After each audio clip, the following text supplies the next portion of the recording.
Um, Good evening, everyone. I think we are live. I am very glad to see all of you in the deck day today. Today, we are here to host the Teardown finale with Flovis.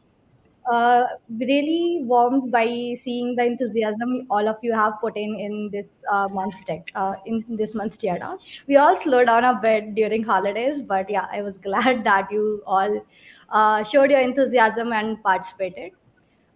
If anybody is here for the first time, I'll start by introducing this event a bit. So, Product Teardown is an initiative by Product Folks that enable product managers and aspirants with a platform to showcase their product learnings, present their observations, case studies, and learn with the fellow folks of the community.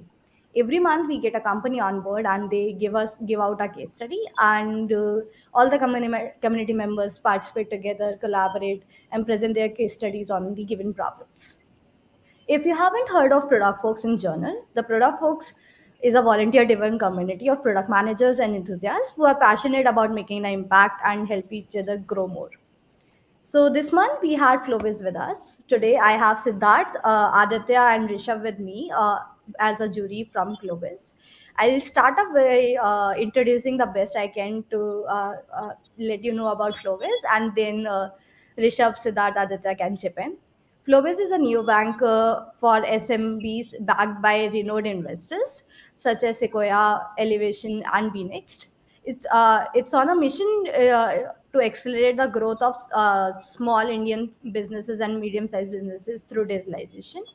Flowbiz's main product is MyBillBook that helps SMBs digitalize their invoices, streamline processes, their accounting, and automate their workflow for enterprises. Aditya, Rishabh, Siddharth, if you want to jump in, introduce more, talk about more about Flowbiz, talk about yourself. Please go ahead.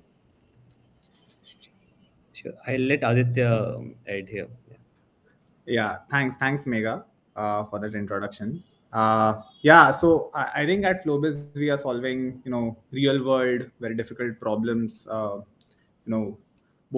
on the product front as well as on operations front, and trying to bring about a lot of real changes that are required in this century, whether it is with respect to adoption of more digital tools, having more structured data, and basically enabling the SMBs in India to actually make this more than a 3 trillion economy. So I think I'll let the veterans of our product team, Siddharth and Rishab, add on more. Uh, so yeah, Siddharth, Rishab. Sure. Thanks, Aditya. Hi, everyone. I'm Siddharth. I had product at Flobiz.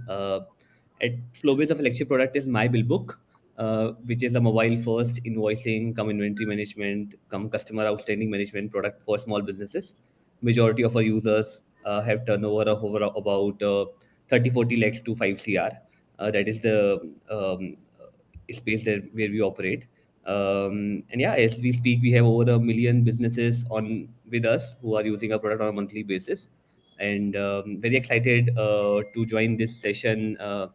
Rishabh and I, when we were going through the PPTs, we find it really hard to shortlist the top five, and yeah, looking forward to the presentations now. Thank you, Rishabh.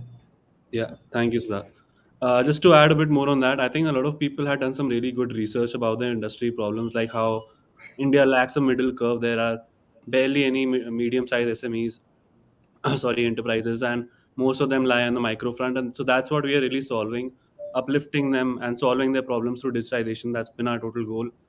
And yes, as we talked about in the AMA as well, like handling these users because their exposure to a tech business product is the first time with Flowbiz. That's been a very interesting challenge for us, and we're really looking forward to seeing some good solutions being presented today to solve more of their problems. Awesome. So, thank you for a lovely introduction of all of you as well as Globis. Moving ahead, I'll explain all of you like how this event's gonna flow. So we'll have the top five finalists from the people from the shortlisted deck, as Siddharth and everybody was talking about. Every team or every participant will get 5 minutes to present their deck, followed by a 2 minutes Q&A session by the Flobiz team. Uh, don't try to like exceed your limit. If your presentation is a little longer, please skip through the sections that you think are not that relevant or can be don't add that much of a value. We'll randomly pick the present, like who will present first through a random picker. And once you hit like the 4 minute mark while presenting, we'll let you know that it's like a remaining 1 minute is left. After all the presentations are done, a Flobis team would go in a breakout room and decide over the participants, decide over the winners, and let us know what they liked, what they didn't, and any feedback from their side. So, if you are all are awake and ready, we'll get started. Yeah, let's start. Yeah. So first up, we will have Mehvish Kodari with us.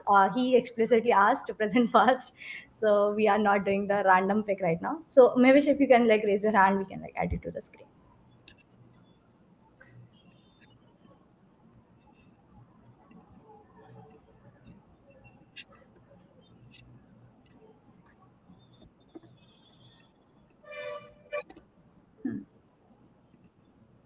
I see Mehvish in the audience. He said he has problem with 1 second.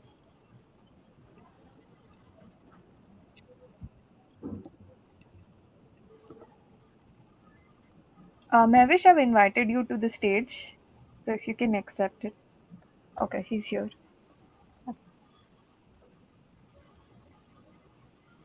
Awesome. Hello Mehvish. If you can switch on your video, it would be great. Hello, Hi. Hi. Hey, hi, Mahesh. am I audible? Hi. You are. Yes, yes. I'm not able to hear anyone. Just give me a minute. I'm not sure. Murphy's Law, I think. Hello. Yeah, you are audible. Yeah, you're Yes. audible. Great. Thank you. I'm really sorry. Some problem with my internet, and I'll switch on my camera when possible. Okay. First- yes. And Megha, just help from you. Yeah. Whenever I hit the 4 minute mark, please remind me. Yeah, sure. Yeah. Yeah, we'll let you know. So yeah, whenever possible, switch on your camera, as well as yeah, you can like you introduce yourself and get started. We'll, Sure. Thanks a lot. I'll meanwhile share my screen. yeah.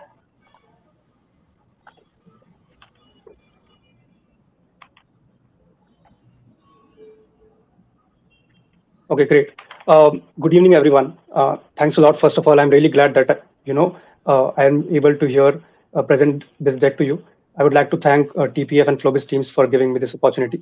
I'll take you through the problem statement and the user journey, that user typically experiences, and we'll try to complete it in the next 5 minutes. Um, uh, just a minute. Yes. So jumping in, we know that the problem statement here is that what changes would we make in the MyBillBook app to push SMEs to make 100% of their bills on the platform. We know that the user groups are typically divided into two groups, right? One is that who makes 1 to 20% of their invoices on the platform. Second is the one who makes 80 to 90% of their invoices on the platform. So this is how we comprise of around 70% of the users. Rests are in between. So who are these people? So we have, Anand Birthday from his Kirana store, and we have Santosh Patel, who heads Santosh Distributors. Anand is a person, who does paper billing, who is not GST registered, a small top line, typically the behavior of a user in this 20% billing group. On the other side, we have Santosh, who is a distributor, who uses Tally for accounting, MyBillBook for, most of his invoices, if not all, is GST registered and generates good amount of revenue. Coming back to the problem statement, bill creation is a challenge that we see because there are a number of reasons. There is a low intent or motivation to do this, very habituated to paper billing, and a less understanding of real or perceived benefits of digital billing. So when we take a look at the sales completion journey of a user, we see that Anand completes his sale. He records that in his notebook, or in the case of Santosh, he records it in Tally. and then he creates an invoice. We see that there is very low drop off from point A to point B because bookkeeping is something that I need to maintain to run my business successfully, right? Because that is the core of my business. But from B2C, there is a high drop off because, as we saw earlier, there are a lot of challenges when we think about creating an invoice. Currently, invoice creation is not second nature to SMBs. So the idea here is to change the job to be done from creating an invoice, which is a low frequency, low intent act with unclear benefits, to recording a transaction which has high frequency and high intent act, and it is important for bookkeeping. So now the problem becomes how or what changes do I make to the app to push SMEs to record 100% of the transactions of the platform? And from the customer point of view, what would drive SMBs to actively record 100% of the 100% of the transactions on MyBillBook? So we need to look at the key drivers of adoption, right? So first is ease of use, and this is for both for Anand as well as Santosh. We need to make it easy for them to use the app to record a sale, to record a purchase, to add items, to add parties, and make this process familiar to them. The core objective here is to keep users in the flow for as long as possible. We reduce friction, we make using MBB second nature to them, and remove any apprehensions that they may have. So the primary thing to do here is to personalize the sales process, or rather the checkout process for them, so that we customize it to what the user is habituated to. And we do not add any new features necessarily for this. We assimilate features that are already present in the app, although disjointed, but in a way that is familiar and easy to use for the users. So for example, for a Kirana store, my second nature is to write my transaction in my notebook, right? How do I change that? How do I make using MBB even easier than that? So currently there is a lot of friction when we talk about creating an invoice. First, when we talk about, let me skip through unimportant details. When you talk about adding a party, right? I mean, not necessarily, so there may be multiple Rakesh, but only one Rakesh has one unique mobile number. And I would want to add or search for this user through the mobile number. Maybe I remember his mobile number. So I make it easy for the Kirana store to do that. 4 minutes are already done. Okay, great. I'll just skim through it as quickly as possible. To add items, right now I need to enter the product name, product category, add the image, add the stock details, add whatever else information that I need. I already have a product library. Why can I not use that product library and use the barcode scanner again, which I already have, to make it easier for the Kirana store owner to just scan that and add that item in the app, and similar things like that. So this one is onboarding, making it easier to add items, parties, collect payment. So invoice is not the goal, but then it becomes one of the outcomes of recording these transactions. And then coming back to the drivers of adoption, how do I incentivize them to use MyBillBook app, again and again, and for as long as possible? And I'm not talking about monetary benefits here. For example, for Anand, the incentive is that MBB becomes a single source of truth for me, and I do not need to use my notebook. For Santosh, the distributor, it can become a dashboard for me to give me insightful understanding of how my business has performed in the last 30 days in terms of sales, purchases, etc. But not using reports and texts, using graphs. That is what I can add to my dashboard. Or maybe solving bigger challenges that Anand and Santosh both face in their life. As an SMB, I need capital, I need credit, I need a good customer management software, I need a comprehensive and self-sufficient system. And that is what I do and make this ecosystem more rich by adding these features, by helping them with a payment solution. Instead of using PhonePe, Amazon, UPI, and other UPI products, why not I use a single UPI so that my customer can collect payment in the app itself while creating this invoice? Helping them manage cash flow by option to add multiple bank accounts, right? Becoming a lending solution. We see that Lending Card has 150,000 SMEs on their platform which are active. Why can we not do the same? Because we already have a huge database of these SMBs. By becoming a comprehensive CRM solution for them, by helping them manage their cash flow, manage their expenses through maybe a neobank. So these are what my suggestions were. I have just written an ideal user journey with a user for MBB, tried to prioritize the solutions. and I've noted down the next steps. Ultimately, what I want to do is I want to reach a state that whenever a user thinks about their business, they think about my bill book. And that is all from my side.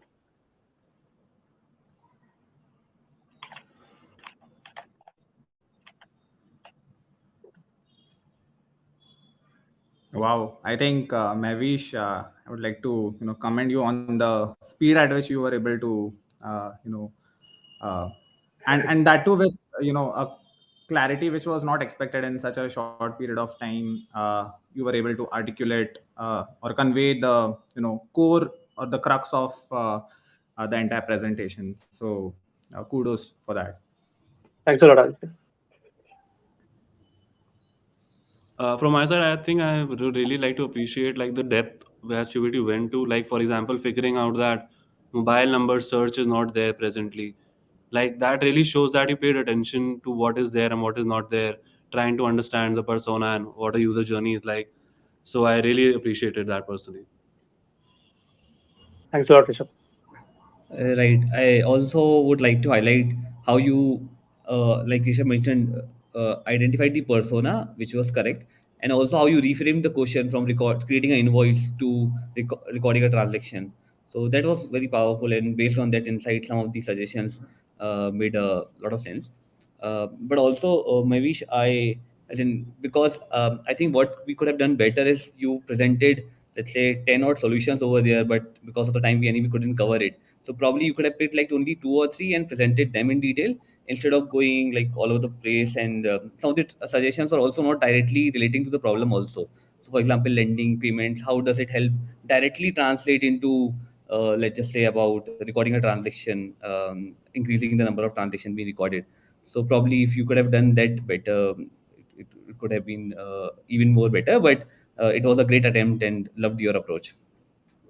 Thanks a lot, Siddharth. If I may add to that, the idea of adding a lending solution, to this was that as a user, as a distributor specifically, if I'm not creating 100% of my invoices here, I'm losing out on a better maybe loan offer. Instead of getting a 7% interest rate, I can get 5% of the interest rate if my bill book knows all of my transactions. So that was the idea of adding lending to this. Right. I kind of sensed that, but it didn't come across when you were presenting it because of the time. Yeah. Noted. Noted. Awesome. Uh, really loved the speed the speed you went with Movish. We can like now move to the Q&A section. If you have any follow-up questions, Probus team, you can ask him. Uh, no questions from my side, Megha. No, I am talking about the team. Ask you. Okay, okay.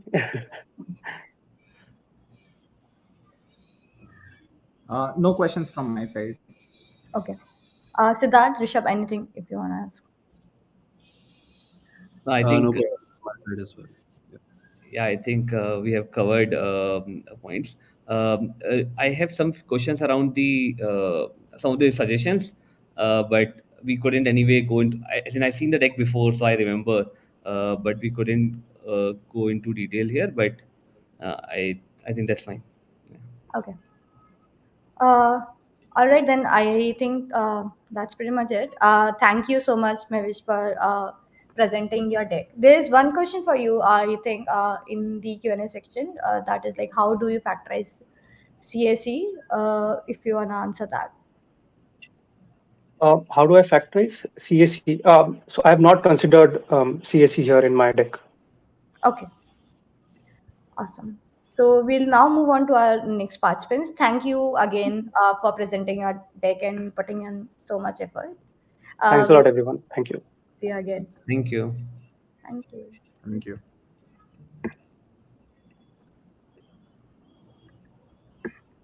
I'll now present my screen just to share the picker wheel and so show that we are not biased towards inviting people in a particular order.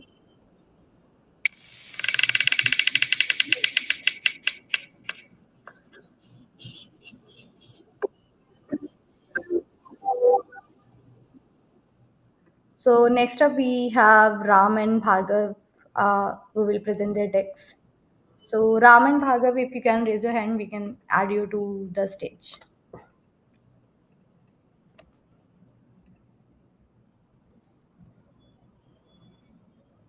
Yeah.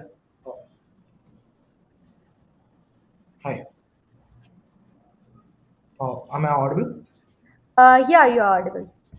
Yeah. I'll share my screen. Uh, if Ram, let's wait for like Ram to join as well. Yes. Yeah.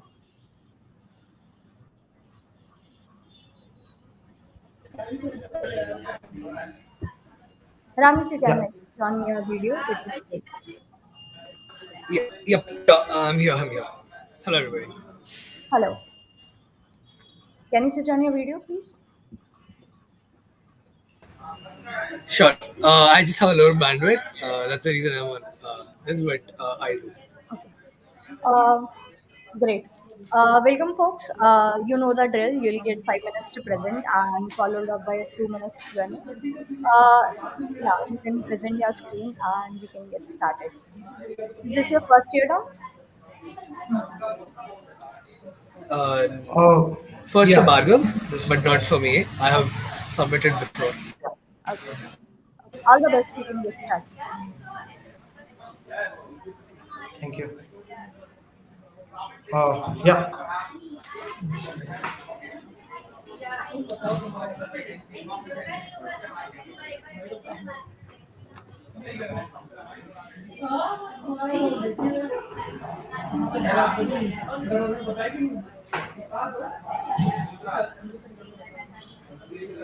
Yeah. Is my screen like visible? Yeah, it is. Yeah. Yeah. Thank you, product folks, for having such a great platform thank you, Flobis, for giving us such an interesting problem statement. Yeah. So the problem statement here is like, how do we increase the usage of like small, micro, and medium businesses billing system to like 100%? And like, yeah. Uh, so the first thing that comes into our mind was why do billing is such an important thing. So the first thing was managing their inventory. Each business has their inventory to manage, and like they need to have like their sales reports, their payment reminders at their uh, dispense, like even the GST compliance, which is like a really helpful thing to them. And accountability is one of the important things in micro and small businesses. Customer satisfaction is one thing that is also an important factor here. uh, yeah. So like we have divided our user persona like in three main segments, which is a small retailer, a wholesaler, or a large retailer, and also a distributor. Yeah. So the main thing, like a small business, is like a mom and pop store where like we have like annual revenue of below 50 lakhs, and like the main thing that they want here is like, what is the motivation? They want their sales reports to be at their table basically, and they also want reminders and reminders to be sent to their monthly customers who come down to their store. So yeah, these people also have like a high number of SKUs but low like a bill size, ticket size basically. And the other thing is the other persona is the wholesaler and the large retailer, wherein like the annual revenue is more than 50 lakhs, and like uh, it's basically like a accessory garment or a hardware store. uh, yeah, the main here like we need to see is like a usage of data, like as we have seen, like 40 to 80% of the users are from might be from this category who use my billbook. Yeah. Coming to the next segment, where this is the distributors, where they have like a proper billing system, like they have bills that go to and fro to the manufacturer as well as the retailer. They flow to like to and fro. uh, Here like you can see best example is a medical distributor, and like these people have a less number of limited SKUs, but the bill size is more. basically. Yeah. This is the competitor and differentiator basically. The major thing here was like the mobile first approach that we, yeah, that's really a game changer. And yeah, the user journey analysis. We have basically divided this user journey analysis into two broad segments, wherein the inventory comes in and the invoice has been created. So like inventory addition is one major thing, wherein like we think the users face a lot of issue here. We have divided like an item identification, order placement, distributor, invoice raising. This is the user flow basically, how the inventory comes into the end user. So we focused on inventory addition is because it's a precursor to invoice creation. In invoice creation, you'd have your inventory and all your items. So we felt that it, one of the assumptions while we were solutioning is that uh, improving the inventory creation would actually result in improving of invoice creation too.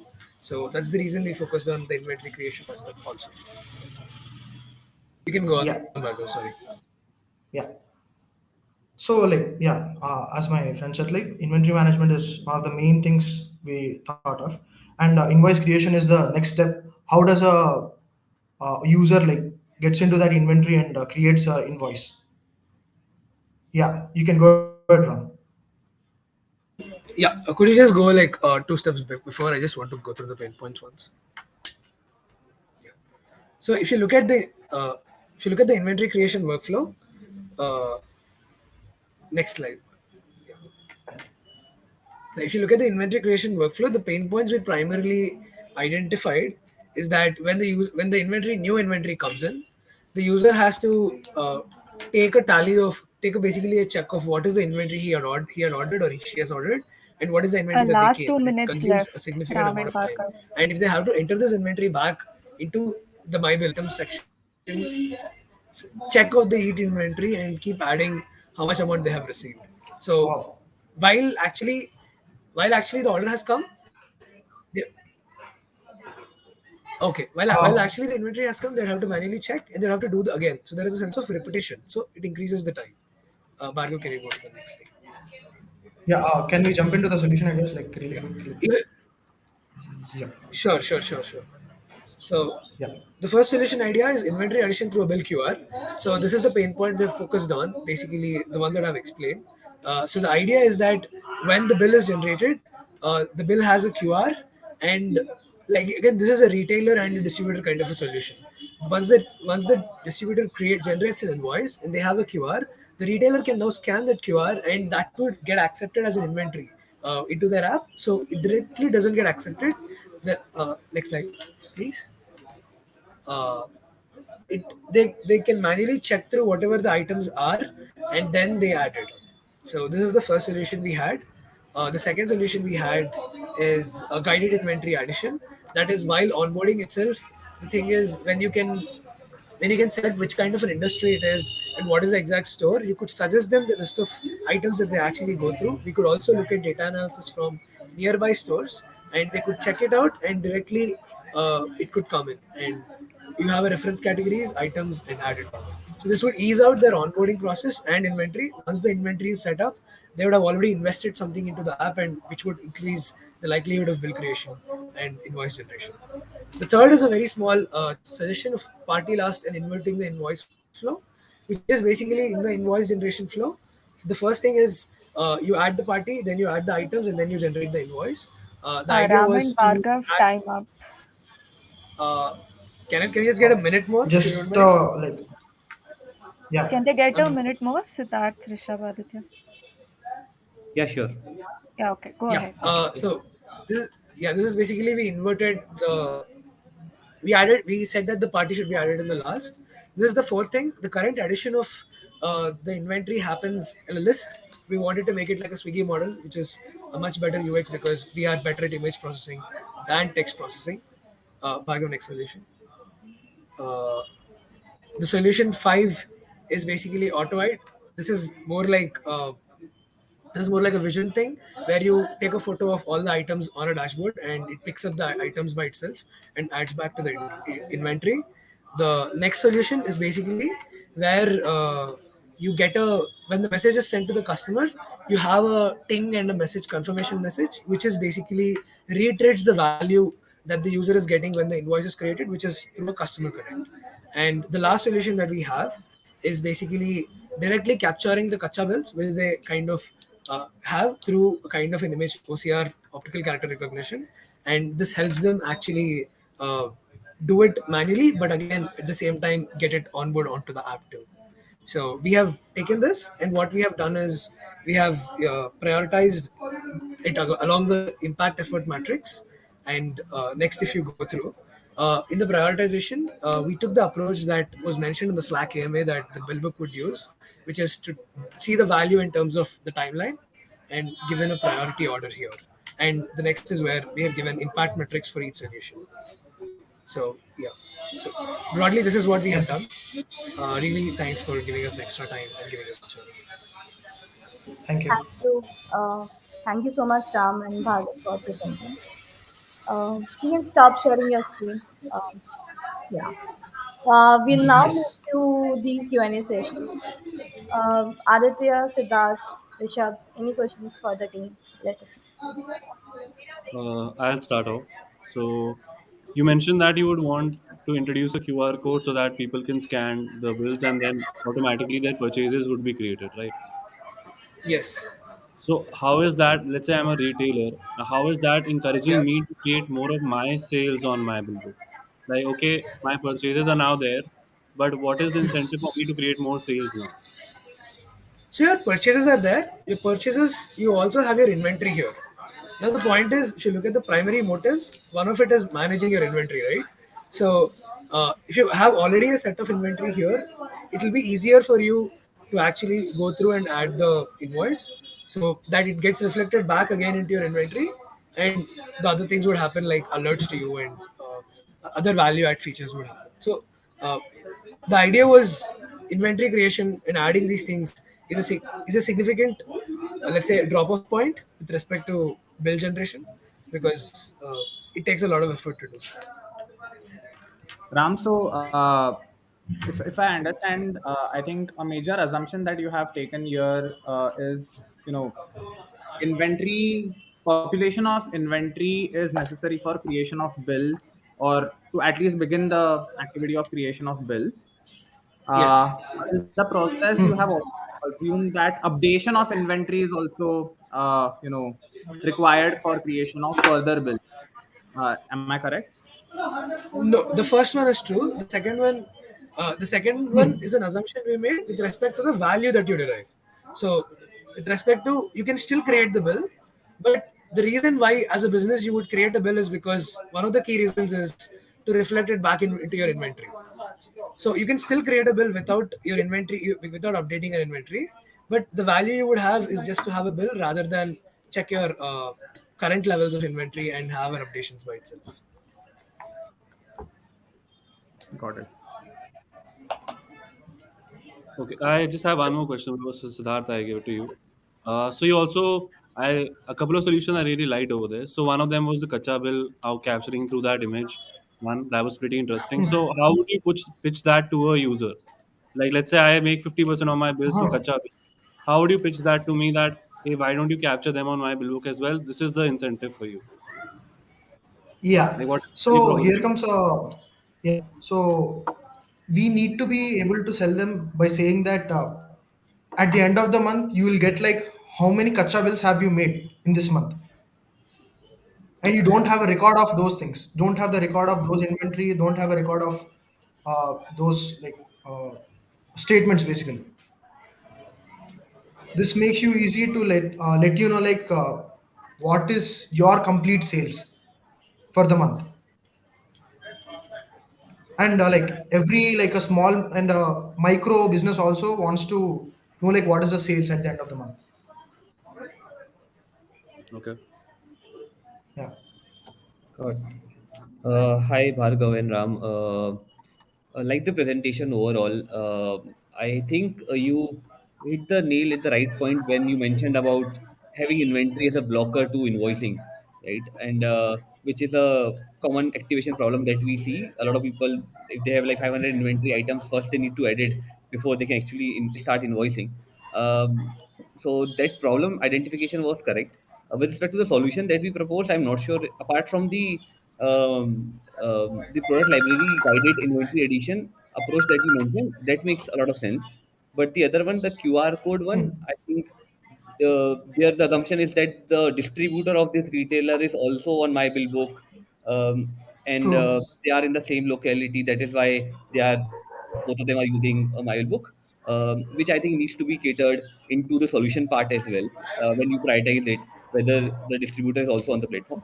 Also, another thing, if you want to do it, I am not sure if QR is the right approach because if you just have the retailer phone number, when you're creating the bill, we can know that this bill is created against this phone number, and I can directly add the inventory and the bill, the purchase bill. You don't need a QR code and the scanning part. You can directly do it from the backend itself. If both the parties are on my bill book. So, any specific reason why we selected QR approach over Yeah, direct true. addition? Yeah. Uh, the the thing was, to be honest, we didn't focus on the number part, and our thing was because people are used to scanning QR codes through a UPI and all, we thought that would be a better user experience as such. I know from the tech aspect it would probably take it down in the prioritization, and this way we would get a better validation in the future, but the idea was that rather than check against a number, you would probably just have to scan it, because these people have formats and they would anyway have physical bills, or even if they don't have a physical bill, they would have the bill digitally. So that was the thought that we had. Like the distributor, when they deliver the goods, they would have a physical bill, and we thought it would be easier to do it that way. Got it. Cool. I like some of the other quick wins that you suggested, like highlighting that auto SMS is being sent to the other party. Currently, we send it, but probably don't do a good job in terms of highlighting it. So that was a good suggestion in terms of increasing the value proposition of my bill book. The party last approach was also a good hypothesis. We can experiment and test if that works. Yeah. So, if I could add a point about that, uh, Yeah. we actually derived that from the Netflix design when we were looking at the Netflix design. So, if you go and search for a Netflix movie, you would get it would first show you the movie and then ask you to do the sign in. So, it is a big assumption, but it's our strong intuition that any functional task should not be shown first to the user. So here, the first thing that the business owner would see is, okay, what are the items that I have to bill, rather than who is the customer here. So uh, that's Right. the reason we took this approach, and we kind of took that assumption and built it on top of that. Makes sense. Makes sense. Also great to see Bhargav, participating in such events. Yeah, You know, it's my first time. Yeah, I'm more into customer facing this thing. I understand the market well, so yeah. Great, great. Awesome. Thank you so much, folks, for putting in such effort. Really loved your deck throughout. And on top of that, really great explanation. Um, Thank you.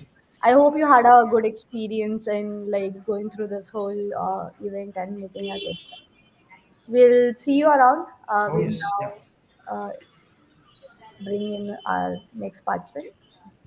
Thank you so much, Thank everyone. you. Thank you. thank you. Thank you.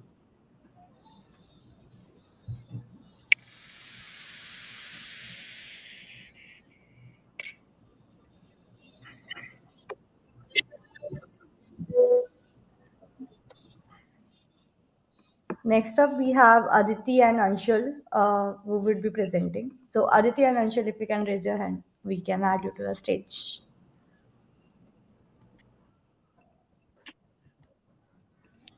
I hope I'm audible. Yeah, you're audible.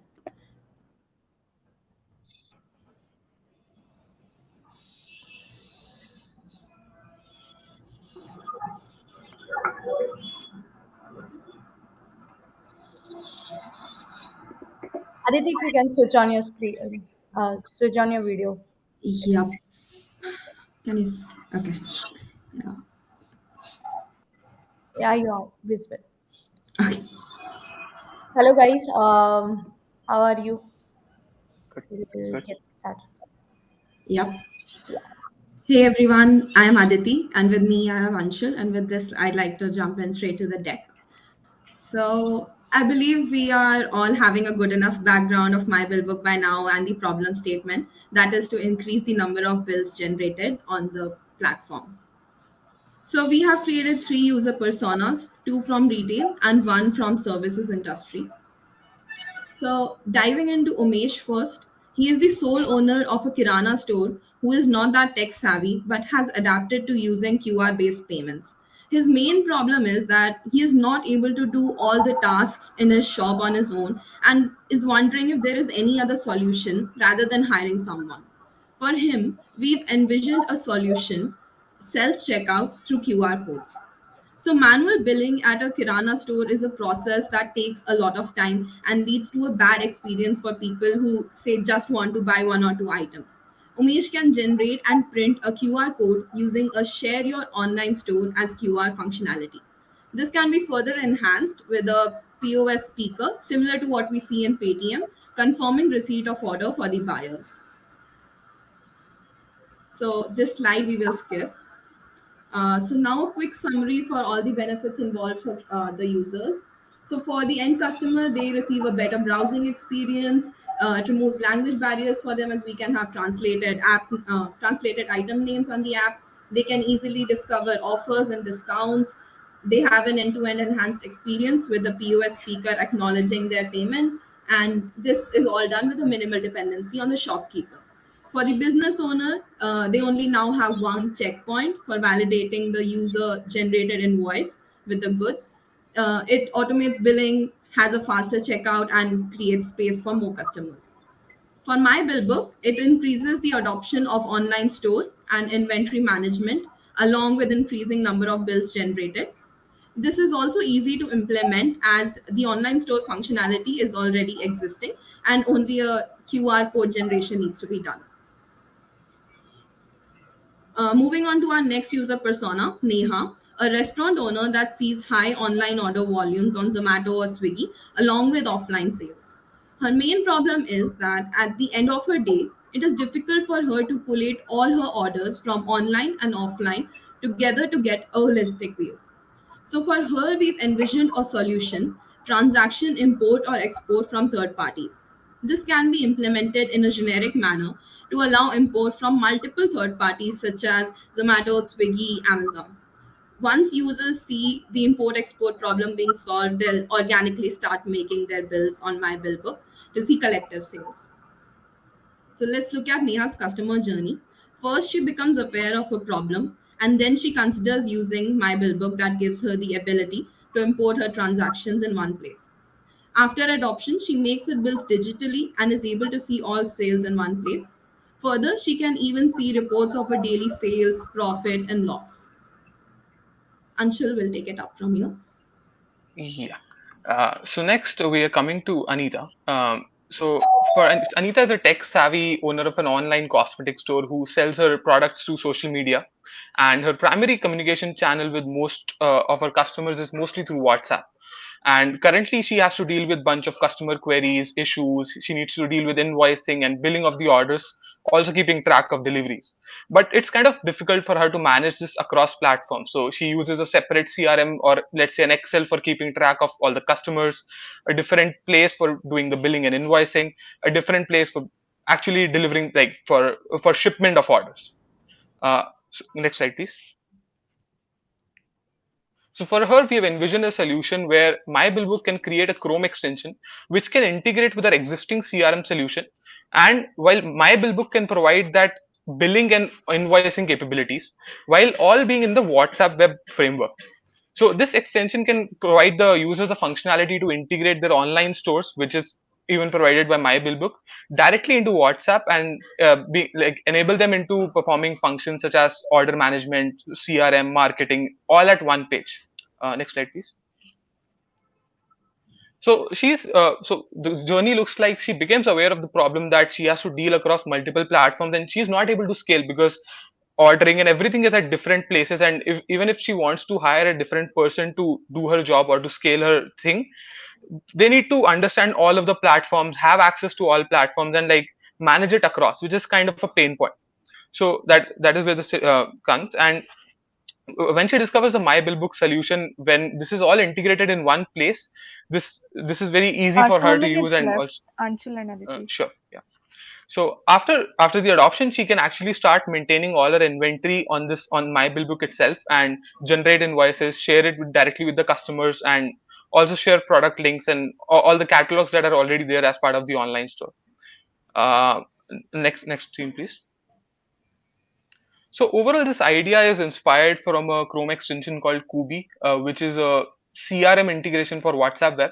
And this is as of today used by a lot of businesses and a lot of other non-profit organizations who need to, for whom the main channel of communication is WhatsApp. So we kind of built on top of that and envision on top of that, like how can we extend it to also integrate payments or integrate MyBillBook. So the overall, so like I said, yeah. So basically in this page, if you see, right, the a bunch of options which I've called out is we have, you can categorize customers based on various taggings. Let's say some order is out for delivery, some customer has raised a query, someone has raised a question. They can also share the online store link, which can have the catalog of MyBillBook, which customers can go through and order themselves.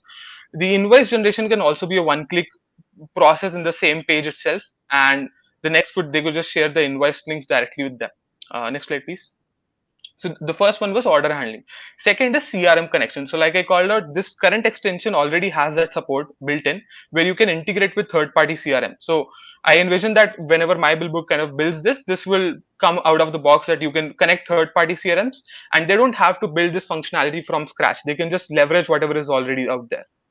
And in addition, they can also keep track of all the user queries. Next slide. And the third one is marketing. So for marketing, they can generate, like she can generate various marketing templates, which she can quickly send to a bunch of broadcast lists.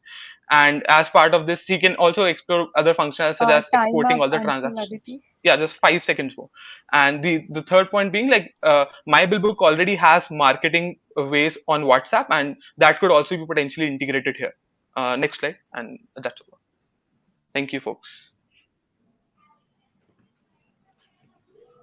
Great presentation, Anshul and Aditi. I hope you had a good time making Yeah, this. definitely. And everything. Thank you. We'll now move to the Q&A section. So Siddharth, Aditya, Rishab, any questions of any sorts, you can shoot them.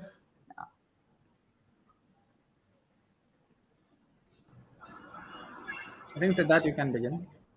Sure. Hi Anshul, hi Aditi. Hey. Thanks for participating. Loved the third suggestion. Quite innovative.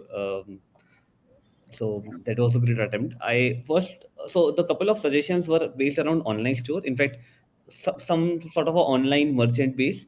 Even the first one wherein we are making use of online store at the retail counter. The second one around marketplace integration, and third one around sellers in the online space. Right. Yeah.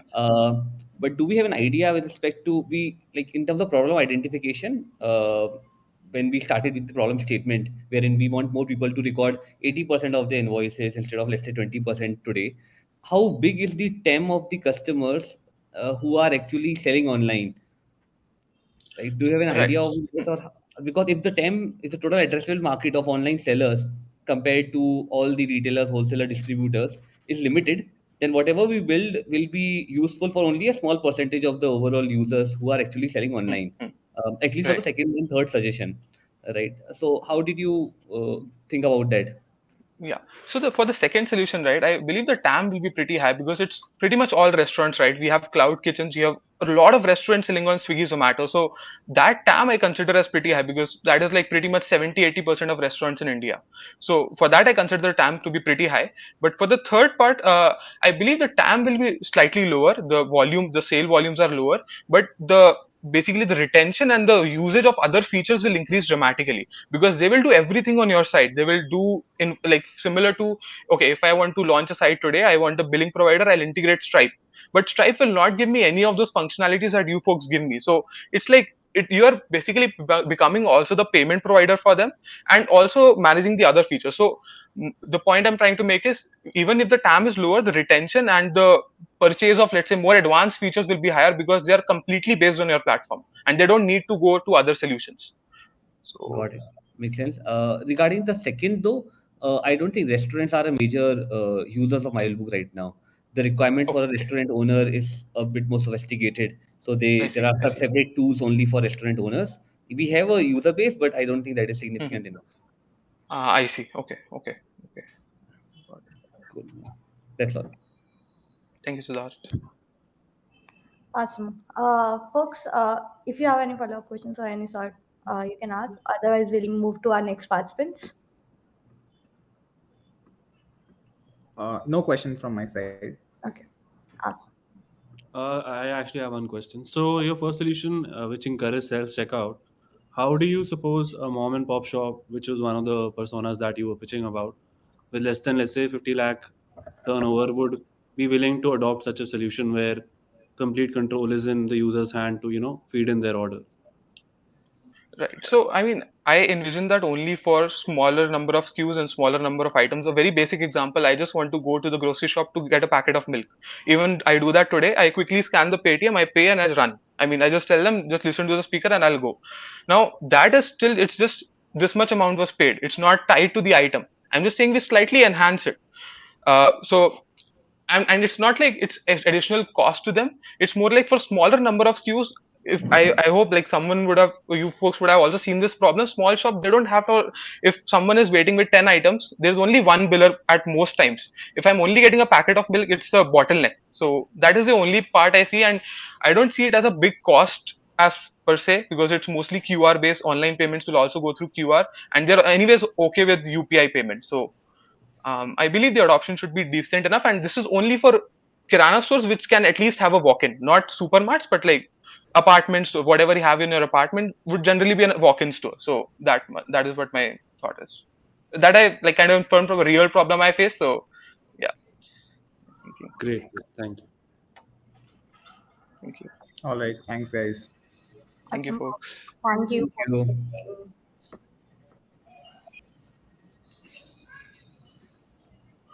I'll reshare my screen to see like who's gonna present next. Our last two teams for the day.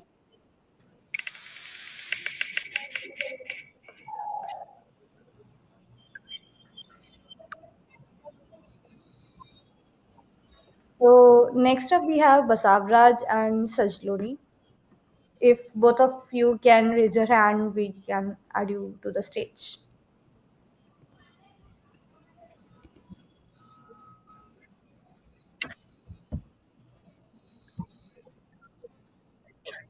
Yeah, good evening. Hello guys. Hello. Hi.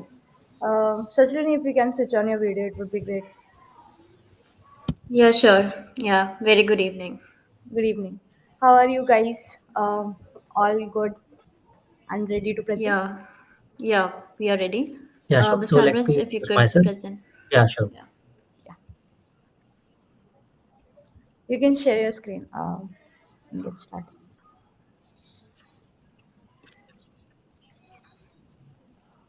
Is it visible? Yeah, it's visible. Yeah, sure. So myself, Bazaras and Sanjoli, we are team going to present a tech on today's Teardown. So Sanjoli will carry out the introduction part. Yeah, thanks. So thanks for the wonderful opportunity. So I will go straight to the deck explaining about our in-depth research and all that deliberation and solutions that we thought about.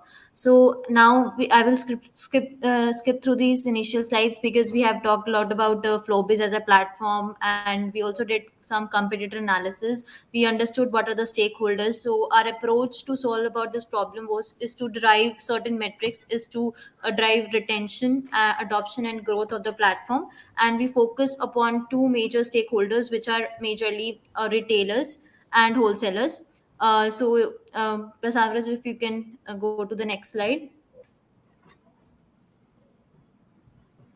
Yeah, so here, as we have been acquainted with the problem statement very well, so our objective is to boost the usability of the platform to 100% by the user. We did a background check where we found that it's very hard for the users to cope up with the application interference, and also there is a difficulty in invoice generation. So we considered the GST known GST user ratio, that is 60 ratio 40, and manufacturers are most affected and distributors the least. So that's why here we focus on the target audience in such a way that we found that these majorly this target audience is non-tech savvy, and are only exposed to apps like WhatsApp. They are habituated to kacha billing, paper billing, and we also deliberated that why this problem is to be solved. Because usually business, they have to generate a lot of business reports day to day, on a day to day basis. They have to keep stay on top of finances, and they have to also stick to the platform. So basically this problem is really important to digitize their whole business flow, cash flow, and uh, financial aspect of the business. uh, Next slide please, Ms. Average. Yeah, so here we consider two user personas primarily, that is retailer and wholesaler, where one retailer is usually new to this digital billing apps, and the wholesaler who is of 35 years, he is not, he's been using these kind of platforms so far, but is facing problem in the usability of the platform, and basically the adoption rate is low. So we focus on the pain points and empathize with the users. Basically here the retailer is facing issues in adding items repeatedly. He's missing on adding the items, and he's getting confused. Sometimes wrong items get added while generating bills. And where Manju, the wholesaler, he is also facing the problem where he's not finding relevant features, the premium features and the premium plans of managing the inventory. Next slide.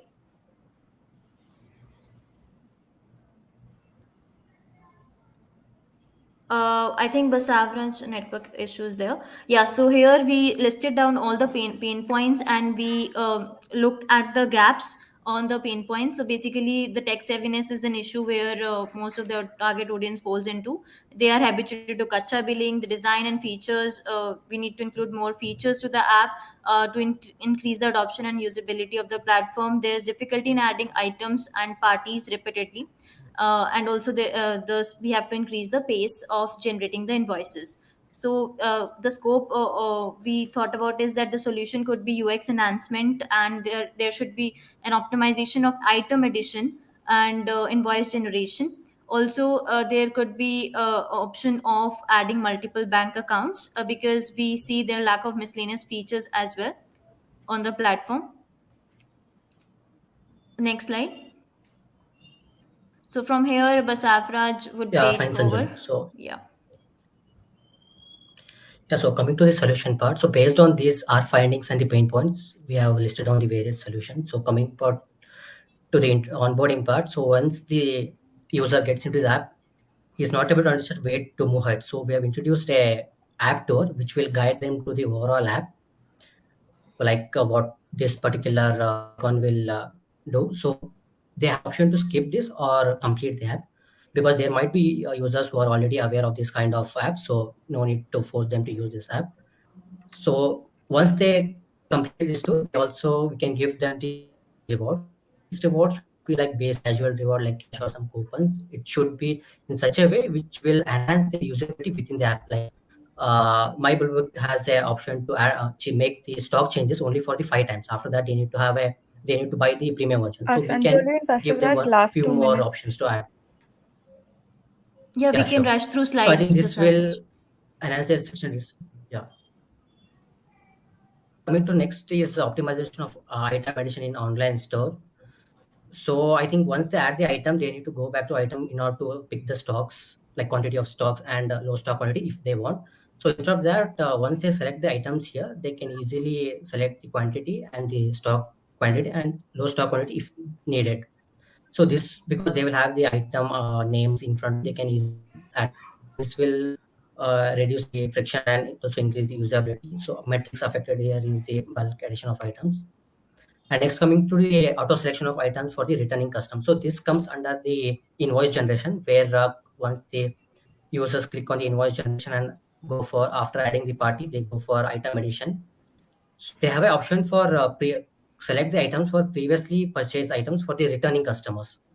So once they click on this Dropbox, they will get the items which are ranked based on the customer's buying frequency for that particular customer. So I think this will reduce their time in going through the items repeatedly. They can easily cut items, because in usually stores, people keep on coming repeatedly, like month wise, twice a month, and buy these similar kind of items. So the metrics affected here is the number of invoice generated. And then coming to the auto generations, here they are given an option to request the customers to add the item itself. So by this clicking on it, they will be navigated to the WhatsApp campaign mode, where they can select the customers to whom they want to send this link. Once they send this, customer can click on this link to add their details like name, mobile number, and select the items they want. And once they select this, the user, that is shopkeeper, will get the series of invoices in their like A in timer invoice passes inbox that or a when notification in their successfully. invoice section. And I mean, done with that. Yeah. So once they do that, they have a check on the items along with, they have a check on the items with their inventory, that is stocks. Then they can proceed with the generation of bill. So this will be helpful. I think MyBillBook has a campaign like they can reward their customers. I think they can include that reward along with this link instead of just sending their rewards. And next one is multiple bank accounts. I think usually users have multiple bank current or savings, so they can add multiple bank accounts here and do the transaction among those. So this will definitely help them the usability, because apart from invoicing, it also help the user to keep in touch with the app instead of going out of this app and carrying out the transaction separately. So based on this solution we have there, like for the prioritization. So I think by implementing this, we can increase the usability and the stickiness. And finally, the KPI would be the customer retention rate. So if the churn rate is low, I think there will be the customer retention, increasing and monthly active users and the returning users. Thank you.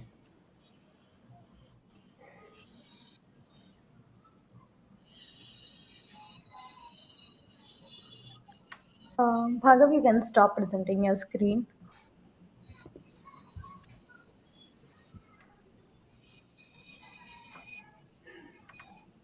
Sorry for Savraj. I misspelled the name. Yeah, so thank you for presenting, folks. It was a great presentation. We'll now move to the Q&A section. If anybody from the Flowbiz team have any questions to ask you, they can. Yeah, I'll start. Thanks, Basavaraj and Sanyoji for presentation. One question around the first solution that you proposed, which is rewards and gamification and UX enhancements. So the UX enhancement part I get, but the reward part, can you elaborate a bit more? What kind of reward do you think would be helpful for this customer, which will increase their stickiness or activation? Yeah, sure. So if they're interested in going to the app tour, so once they complete the app tour, so they will be rewarded a surprise reward. So rewards should be in the form which will increase the usability. In the sense, I think MyBillBook has a feature where they can make the changes in the stocks, like stocks numbers, only for certain numbers, like 4 or 5 times. If they want to change it beyond that number, I think they have to buy the premium. So I think instead of just giving them the 5 times option, we can just give them more flexibility in order to make some stock changes few more times if they want. So like this.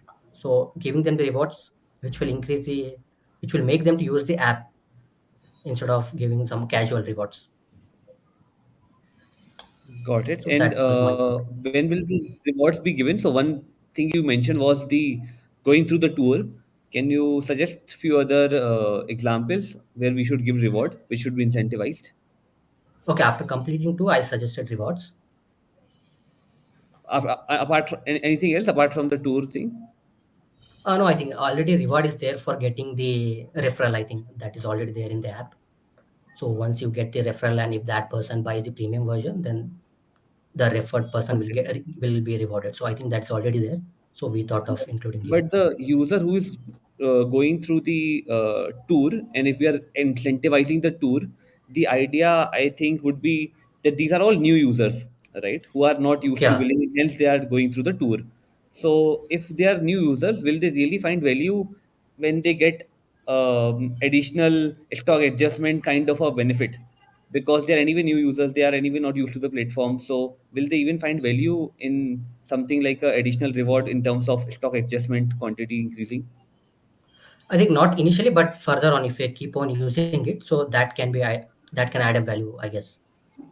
Obviously, they need to go through the app. So the idea was here to get them used to the app, because we don't want them to just spend the time in navigating through the app. We want them to use the app for performing some activities like invoicing or using other features particularly, so that Got it is add value for them. Got it. I like the idea about pre-populating items which for repeat customers. So I think Yeah. that's quite a powerful idea in terms of increasing the speed of billing for repeat customers if they are buying the same items again and again. So that Yeah, makes a lot thanks, of Siddharth. sense.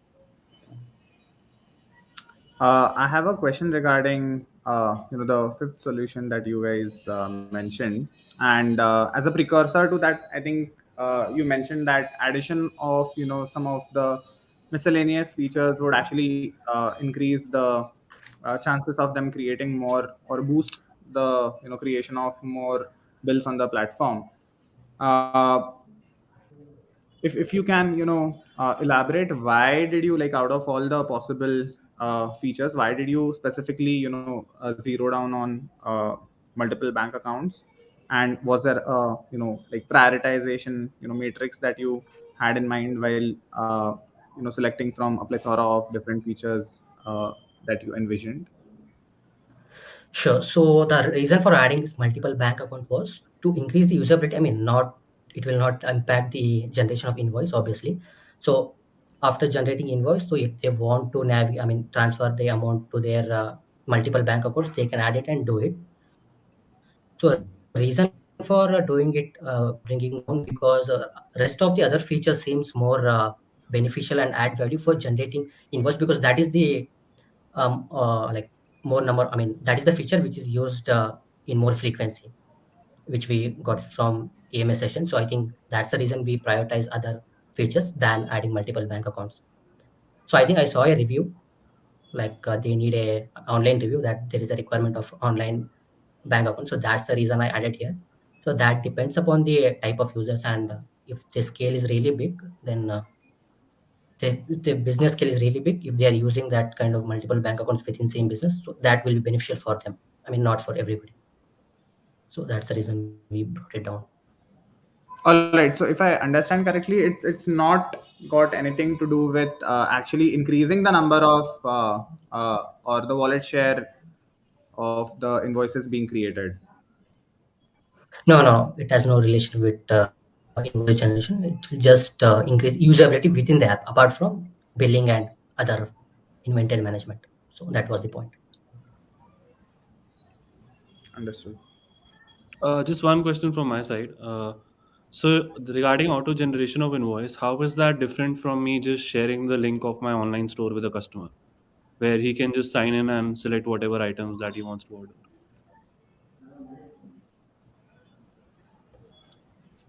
Yeah, okay, yeah. Obviously, it is not so differentiating, but I would say these small scales businesses usually have their in-house delivery option. So in order to reduce the queue, or during lockdown times, I think they can send these kind of links along with the rewards, which is already a new feature in the MyBillBook, so that the customer can just add up and get it done.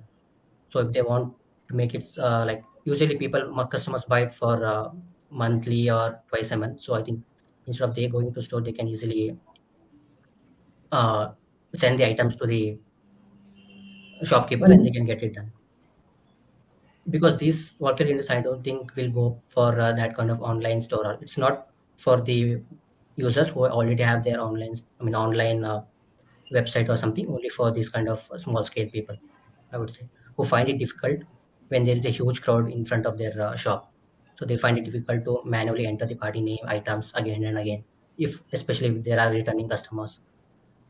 And obviously it is helpful for new customers as well. So that was the main point. Okay. Thank you. Thank you, folks. I'm guessing there are no more questions. Aditya, if you have any. No, nothing from my side. I hope you had a good time working on this deck suggestion. And Basavraj, we'll see you around. We'll now move to our last participant, last team of the day. So thank you Sure, again. thanks a lot. Thank you. Yeah. Thank you. So now we have our with us the last team of the day. Sujato and Anshul. If you can raise your hands, we can add you to the stage.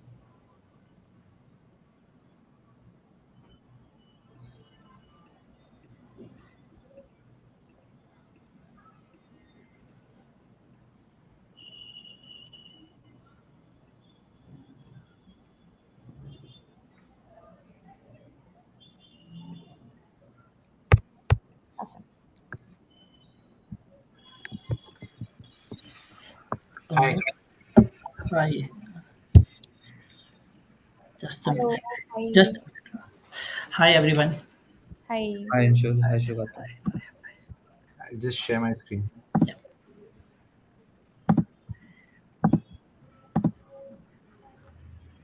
Yeah, is the screen visible? Yeah, it's visible. Yes. Okay. Am I audible to everyone? Yeah, you are. Okay. So, very excited about my product teardown. This is our first teardown for both Sugato and me. Okay. So, I am from EdTech domain and Sugato is from FinTech. Okay. So, next. Everyone understood the whole problem statement, so we are moving to the user research. So what we did, we have interviewed near around 13 shopkeepers in different cities: Vijayawada, Bhopal, Ranchi and Bangalore, right? And our domain was like grocery, hardware, medical and garments, right? So we did our main purpose was we want to spend more time with local shopkeepers so that we can understand the root problem, why they are not using the bill book, or if they are using, then why they are not doing the invoicing. So we want to understand that problem, right? So that's why we have interviewed these people, right? And even we did a competitor analysis of all these apps, our Khata book, Vyapar, Clear, Zoho book, everything, right?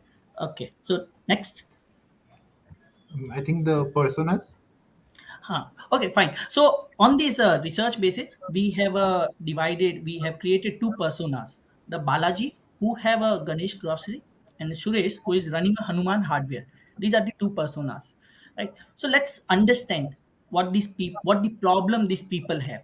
This Balaji, who is running a Ganesh grocery. Okay, so he is having a large kacha bills, right? What he do at the end of the day, he do the cash tally, right? And everything is managed by the CA person. And what happens? They have a high this credit customer, right? And even what happened, a customer came, so all of a sudden on the just ad hoc basis, he give a irregular discounting. So there is no pattern in that, right? And even he is interested in creating an online presence. He want to greet the all the customers, but he don't have any proper channel to do this, right? Because he is just a normal shopkeeper, so he don't have this much thing, right? And even one of the biggest burden this guy have is he cannot take a leave because he have a fear of okay, if I go, my what my helper will do, because they are not that much trained and they are not that much motivated as the dukandar is, right? So whereas this Suresh, who is running a Hanuman hardware, it's a new one. It's a new shop. Comparison to Balaji. Balaji is a 10-year-old. Suresh is just a new one. So what the problem he is facing is not having a referral system for the large customers, right? For the big projects. So that's a big first problem. Second one, the CA of this Hanuman hardware is telling that guy, "Ki don't do the this digital bill, otherwise government will see all these things." So he have a fear of this, ki, okay, if my turnover will be this, I have this much amount of tax and everything. So these are the, and more on every system. After understanding this, after interviewing all these people, we understand that ki everyone have their specific problem, right? This Suresh will have a specific business related problem, right? Next. Okay, so after this all this interview, we have divided the things into three part. Okay, why they are not using, lack of intent, why they are fearing to use this app, their inertia, right, their intrinsic motivation, and their usability friction, right? So from here, Sugatu will explain all the solution. Thanks, Anshul. Guys, again, very happy to be here. Just wanted to take a moment to say that why we mapped intrinsic motivation in one of the slides earlier, where you saw Anshul speak about it. There's a lot of inertia and fear, obviously, because the real world billing is the problem. That the low rate of billing in the real world for this revenue category is what we found is a problem. Kacha billing is a even if it's not kacha billing, then it's at least it's bulk billing or some kind of CA managed mediated billing.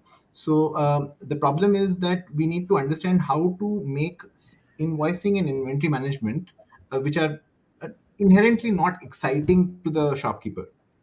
We need to find some way to engage them. We need to find a way to stoke their intrinsic motivations with whatever solution we provide, and hope that the invoicing, what we are trying to do, and the accounting and the CRM solutions, whatever we're trying to do, will catch on as a side effect. So that's the approach we have taken throughout this journey, that we have tried to make the boring part the interesting part by making it a side effect. So we have tried to map what the user's journey intent versus the user's journey goes through in an ideal case. This is an ideal case, of course, and this is our interpretation. So it might be totally off, but this is what we saw it as from what we gathered from the interviews. We gathered and divided in two parts of the user journey. One, how will it trigger intrinsic ambition? Uh, Two, how will we cross the fear and inertia threshold? That's where the CA comes in. That's where the transparency comes in. And three, how can Last one 2 minutes left, guys. okay, how can one solution fit everyone? So we created solutions for each of these buckets. We called it "Show Me the Wow," which is the initial part where we see the motivation. Second part is about the fear and habit formation, and third part is the usability and friction in usage. We evaluated and generated almost 39 solutions and used the RISE framework to calculate what would be the effort and reach impact confidence trade-off. We divided them into four sections in terms of big bets, quick wins, and incremental money pits. So let's quickly run through what the solutions we looked at. Okay, so we'll not go through all of these. Let me just talk to you about the top ones. One is in the trigger the wow, which is where we show people that there's something exciting about what we are trying to sell you. One thing is that offers and schemes are something that catches the eye of the customers in hypermarkets and big department store or organized retail. But small shopkeepers in this revenue segment are unable to do something like that. What we wanted to do is some automated system by which suggestions can be made for a shopkeeper to create offers, combos, something exciting every day of the week, so that their shopkeepers, their customers who are regulars are always engaged. The problem with the discounting patterns of hypermarkets is it is designed for large purchase values. Kirana stores have small order values. So we can create customized schemes which allow for fragmented purchases over a larger period of time. And again, the scheme should not be about discounting, because Kirana stores run on very thin margins. They can't afford to have that kind of efficiency and economies of scale. So it should be about target based customer behavior change, like moving customers to a particular threshold of consumption, not discounting and just giving away the keys to the shop. So this is a very different approach from what hypermarkets and other places they do. One important fact is that Time up, guys. Time can up. we just get 2 more minutes? Sure, Shugata. Yeah. So one more important part for the hardware stores, for example, specifically, we notice is that referral customers are the plumbers, electricians who get big orders for big projects, interior jobs. Getting relationships with them and keeping them attached to your shop is very important for repeat business. So offer and scheme system where people can track how they are doing, and they can have a scaled reward system, wherein the more business you do, the more reward you get, can create reseller relationships in this kind of feature as well. So I thought this is a win-win. Upselling and cross-selling, I'll not go into in detail, but this is basically a replica of what shopkeepers already do. They always give substitutes and alternates to their customers and regulars. But on a day-to-day basis, the shopkeeper and the shop owner has to be personally, physically present. That is one of the problems we are trying to solve, that they don't have the bandwidth to leave the shop or take a holiday. So what if it was automated, that even the shop assistant or the local boy could even get upselling and cross-selling ideas? So it doesn't need to be so dependent, and it can even open up new opportunities for margin improvement for a small shop. Trust and fear. Now, these are options which people feel like my account is going to be visible to the government. We should have certain targeted options like delete my account, roll back invoice numbers by default. Right now, the invoice numbers auto increment if you delete one. A layered auto backup in case somebody is paranoid about storing anything in the cloud. These are something that we can help with the trust deficit. This is something that some of my colleagues also represented in their slides. Daily tasks and reward. This is basically the idea of gamification of improving housekeeping habits. How can you make someone be excited about generating invoices? How can you be excited about incrementally increasing your inventory product list coverage? Like, there's a very good feature that you have already in the BillBook app, where you can upload a scan copy of your product list on camera, and in 3 days the product list gets populated in your backend. Now, if we can reward people and highlight that feature by saying that, you know what, today upload one page of your product list, you get a reward. So that's chunking the problem into small parts and create habits over time. And even this can work for two ways. One is, since that you have staff management as a feature, you can create different kinds of rewards for the staff helper and the owner. The owner might be interested in extending his subscription and get credit for his subscription for MyBillBook, whereas the staff might be hooked onto OTT apps. He might be watching videos, and he might be getting a better kick out of getting rewards out of a different kind of OTT coupons if we could give them as a surprise. So this is working both ways, and it's a win-win. Hyperlocal social proofing is an excellent option, which we thought people like to believe in friends and neighboring business owners. So one of the things that we understood from the ground talking to people is that if a friend refers a shopkeeper to use digital billing, they are more likely to pick up on it.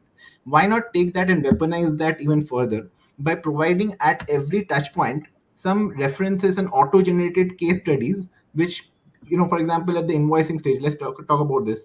There's an option to directly bill a total bill amount, or you can add items individually and take the trouble. Suppose you see a pop-up over here, a small message. Someone near you, a shop perhaps you recognize, has just completed 2 days with 100% itemized billing. Now that makes you feel socially tense. You feel like, oh my God, there's a known shop, there's a known guy, and this guy is using MyBillBook to do 100% itemized billing. Let me not miss out. Let me not miss the bus.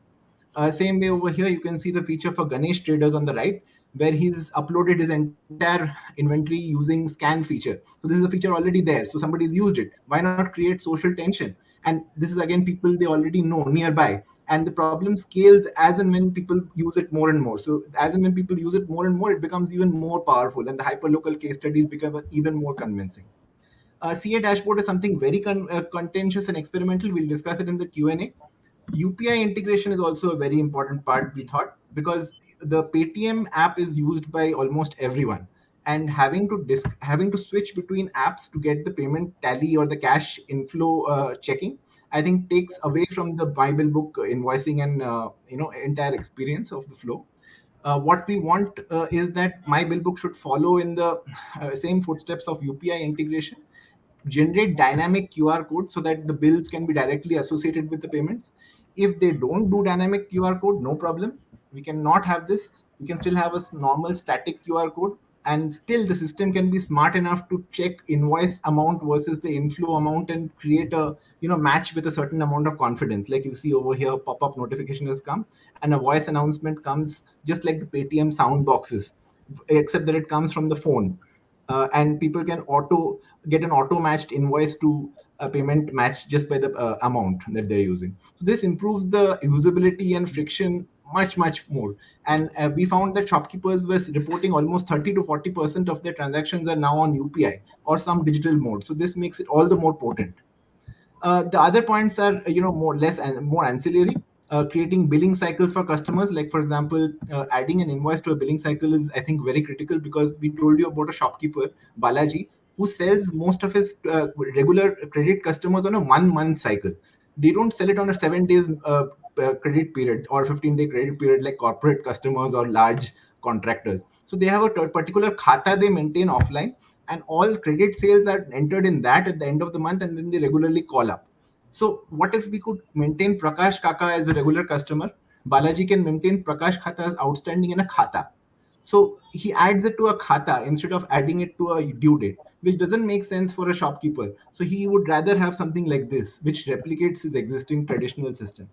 Other than this, there are some smaller points we validated and we checked, which I'll not go into detail. But if we have to talk about now implementation, we divided all of these features into these 4 buckets, as we told you: big bets, quick wins, incrementals, and money pits. We recommend that since there's a lot of uncertainty, Too much over limit. 5 seconds, There's 7 minutes over limits. I think we five, can five, stop. The just 5 seconds. other participants. So Yeah. we'll stop the deck here. If Okay, there is okay, fine. anything the uh, judges ask you during the Sure, Q&A, you can continue on sure, that. sure. Thank you. Thank you. Awesome, guys.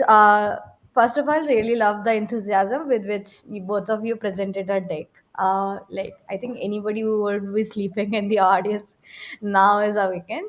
Now we'll move to the Q&A section. So, anything, Aditya, Siddharth, Rishab, you have to ask these two, you can. Wow, what an amazing, and passionate presentation, especially Anshul in the beginning. Uh, Fantastic, and very crisp. Probably a little bit, overextended towards the end, but uh, fantastic nonetheless. Uh, I think Siddharth, Rishabh, we can begin with the questions. Sure. Great presentation, guys. Like that, you actually went on and did user research, spoke to 13 business owners. So that was quite encouraging. Also, how you presented the lack of intent, lack of intrinsic motivation as one of the, and lack of billing in general outside of MyBillBook as a major limiting factor. I think there you captured the insight really well. You spent almost more than 50% of the time talking about the problem and the research. So that was good. But I think in the interest of the time, probably the solution part was missed. So that we could like improve like for the other presentations. Coming to questions. So just a second, I'm taking a look at my notes.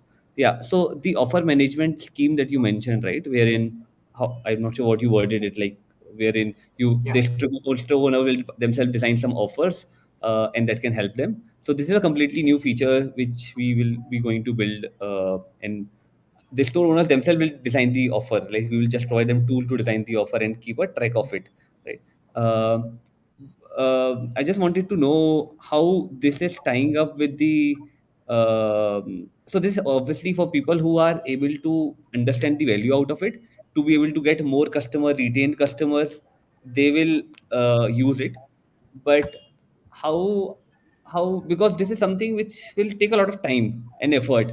Like if the motivation is low, motivation to do this will need to be even more higher to create proper offers. So I kind of felt it was contradictory because the motivation of the people is anyway low, but here we are asking people to invest more time and effort to create such offers and then drive value out of it. So just wanted to know what's your take on this. How do you think about this contradiction? Okay. So, Anshul, can I take this? Huh. Actually, offers, what I think is key first, if we provide them some templates of the offers, right? That will help them in the initial phase. Plus that FOMO condition, let assume we provided some template and some person is already using. So we can show them because of our this template discount templating, their this invoicing, their selling part increases, their profit increases. So we can show this part, and by the time with the data we can improve the types of discounting for them, because they don't have time for creating a discount pattern. Correct. Yeah. So Also I'll add that we saw the opposite in our interviews, because we found that shopkeepers are most excited about things which will grow their business. Like, one of the questions I asked the shopkeepers was that, how many children do you have? Like, the person said 2. So I said, do you want your children to own the shop after you are gone?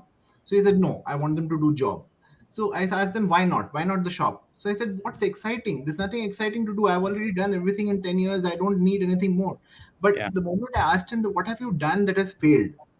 I asked him and he opened up. That's when I came to know that there is just a facade of negativity on top, and underneath there's a lot of ambition which has just been subdued. So people want to grow. People want to take their business to a next level.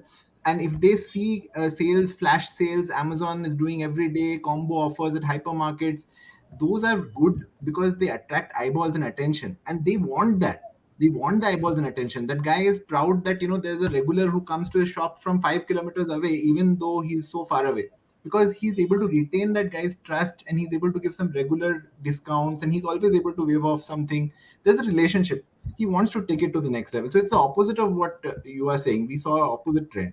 Actually, they don't have a system to open the second shop, because they in right now the problem is they have to be stay at their shop.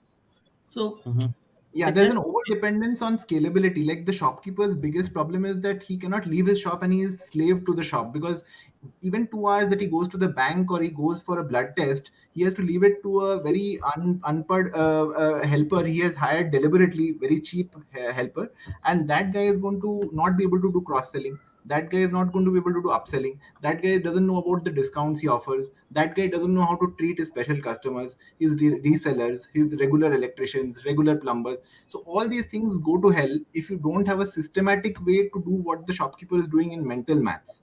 So if we could somehow give him mental bandwidth and free him up, that's a quality of life improvement. That's suddenly now going to free his time up. He can think about opening a new shop. Got Right it. now, he's totally Understood. dependent. one Yeah. more point I add on this. We can create a discounting pattern on the payment which are pending. So this will also clear down the pending amount Yeah. also. Yeah. Got it. Exactly. Yep. I think that makes sense. Rishab, Aditya, if you have anything. I have a question similar to yours. So you also presented a CA dashboard as one of the solutions. So I think while I can understand having a CA on board would push me to adopt a new billing software if I haven't adopted it, or maybe I tried it, I didn't, or maybe even try it out. But let's say I'm adopting it and I'm making 50% of my bills on my BillBook already. My CA is already doing my GST filing and stuff. How will this push the CA going to push me to do my 50% more billing just because he has a dashboard now? How is that in your mind? Yeah, so I'll take this one. So this is a very, very hard problem because CAs are on a trajectory to becoming obsolete, and they recognize that. The moment you tell them automation, they are run in the opposite direction, and that fear is what they teach the seller also to imbibe. Now, there is no easy answer to this, and your guess is as good as mine. But what we thought is that if we could somehow create a way for the CA to get out of accounting and mechanical activities and move using this dashboard to more analytical and value added services, he could actually keep owning the customer. He could keep the customer's business with him instead of just doing accounting, which is just like a automatable, easily mechanical thing activity. So the dashboard, which I wanted to talk to you about, I can show it to you in a slide later on.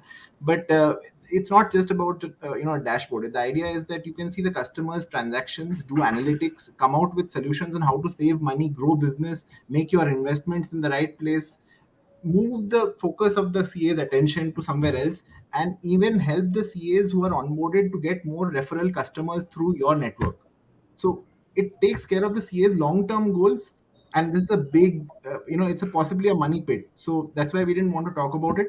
It's possibly a big waste of money, and it's a big risk. It's very experimental. So that's I what want we. to add one more point in this.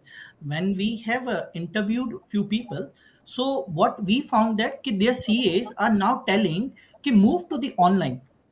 They want everything to be digitalized, because now to hire someone to do the data entry is now costly for them on the CA part. So now they also want their customer to do some data entry online, means some way they can do the direct entry, because now every day this workforce is getting costly. Thank you. Yes. Any other questions, if we have any? Nothing from my side. Thank you. Okay. No, thank you. Again, great presentation, folks. More than the content, the energy you guys put in was great. Cool. Yeah, so we are done with all of our decks that we had for the day. Now I'll give the Globus team a little bit of time to go in a breakout room and take their like few minutes and just like come back with their results after a discussion. You can like switch off your videos and like go and then you can Cool. Thank come you. back with the results. Awesome. Cool. Awesome, folks. So yeah. So meanwhile, if you have any guesses for the winners, you can definitely put them in the chat. You can put your own name as well. That's also valid.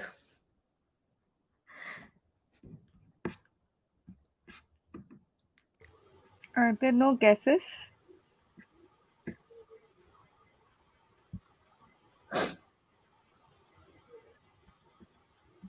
Hmm. Looks like everybody's confused.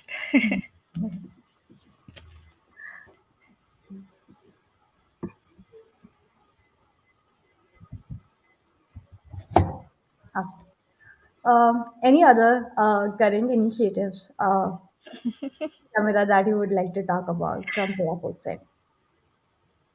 I mean, currently, I hope all of you are have checked out Ally, which is our mentorship platform. I think a lot of you are, looking to break into product management. I think we have a lot of like product managers who are seasoned and who are into mentoring there. So yeah, do check that out. And January, we have a lot of exciting things and TPF coming up. So please keep a lookout, engage on our Slack community, be active. We have a lot of upcoming things lot of things planned in Jan. And I hope all of your New Year's are going well or Christmas is going well. I think it's the festival time. And I'm glad to see so many of you here even during the holiday season. Yeah. Okay, somebody says Anshul.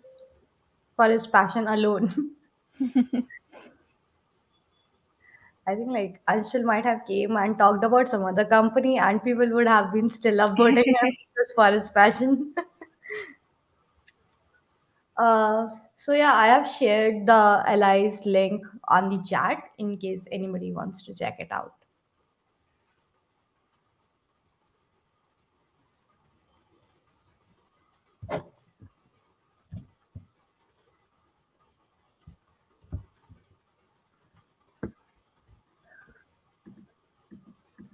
What else?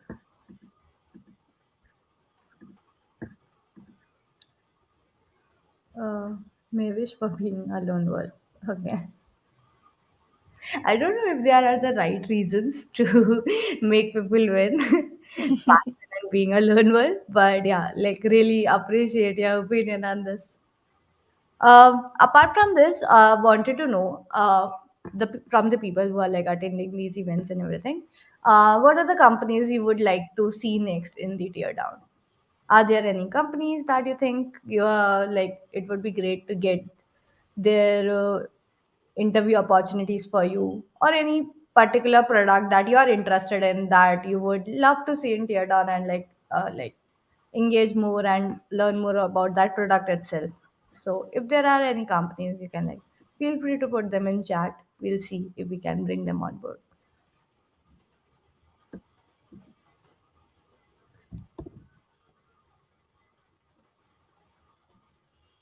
Awesome.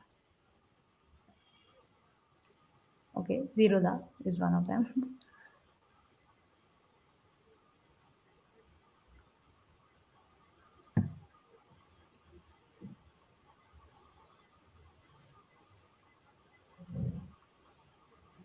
Hmm. Somebody says Notion.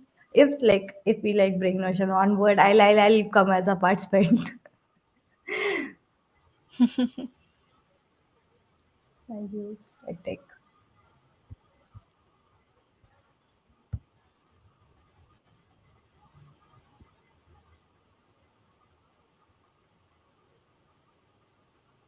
Interesting.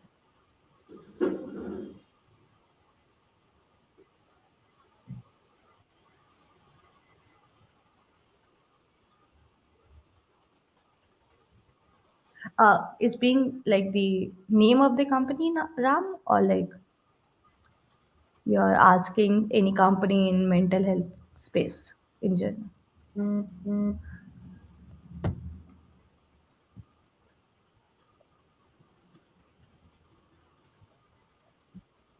Okay, that's a good list. I'm gonna screenshot, uh, and we'll try our very best to bring some of these companies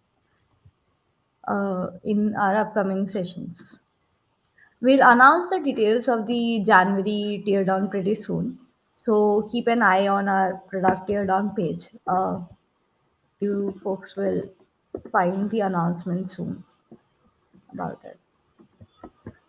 So anybody who's like looking forward to participate in the January teardown, you can keep an eye on this particular page. Other than that, we'll make the announcements anyways on our Slack community and on the newsletter. So you can even join that to keep yourself posted.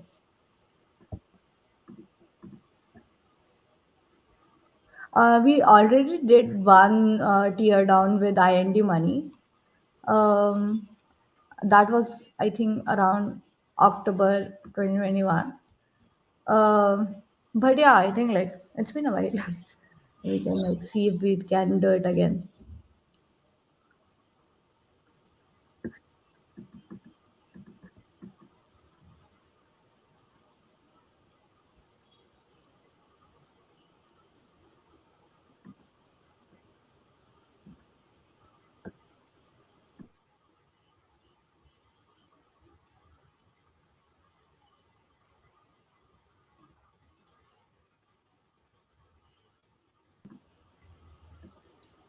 Um, Somebody's suggesting Plum.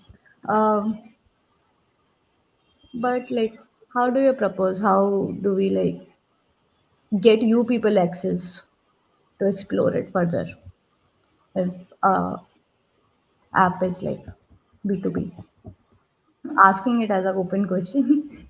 Like, if somebody has an idea, it's like much appreciated.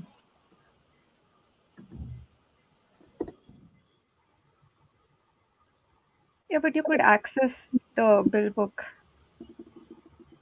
Yeah. Yeah. Like access as in like we don't want you guys to like pay some Yeah. subscription token accounts before you like access something. So that sort of access.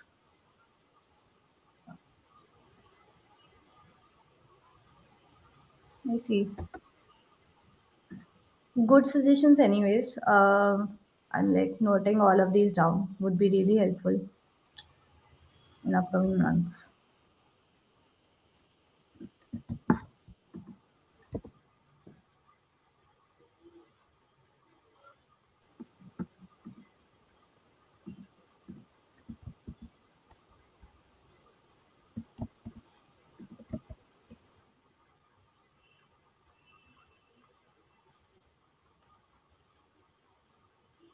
This is accessible.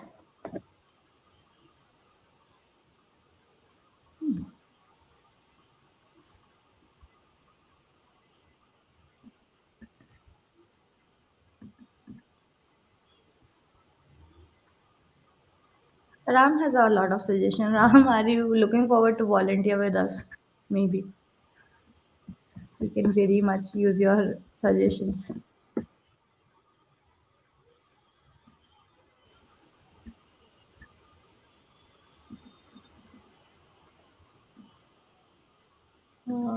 This looks good.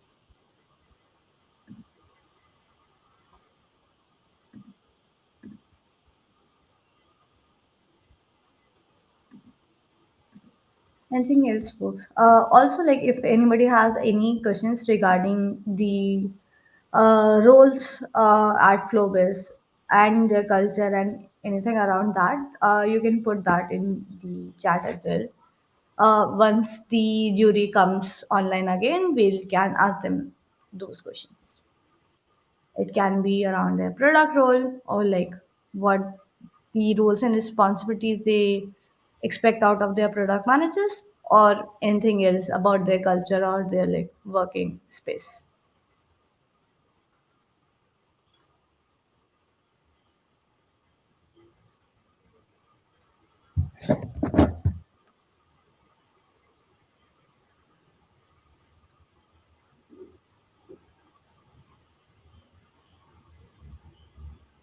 Who want to work with founders office if they allow work from home? That only founders can answer. We'll ask that on your behalf.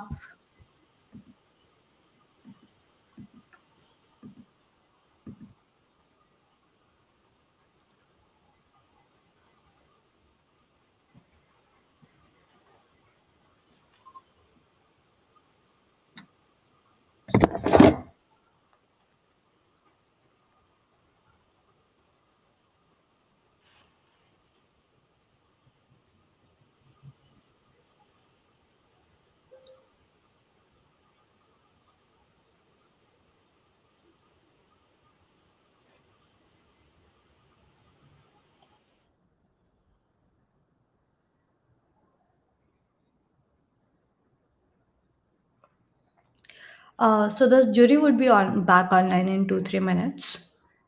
I just received a ping from them.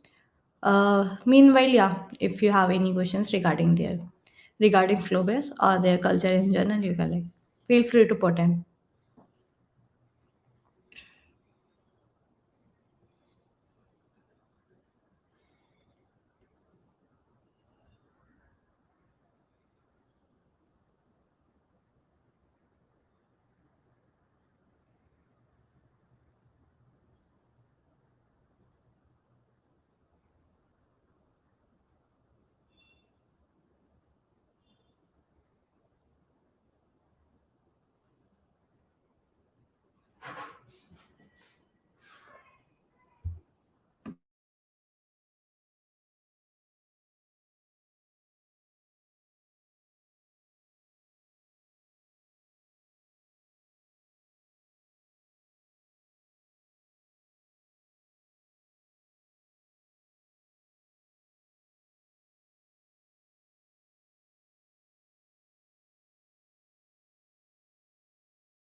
Okay, I'm glad to know that the jury is having a hard time deciding the winners.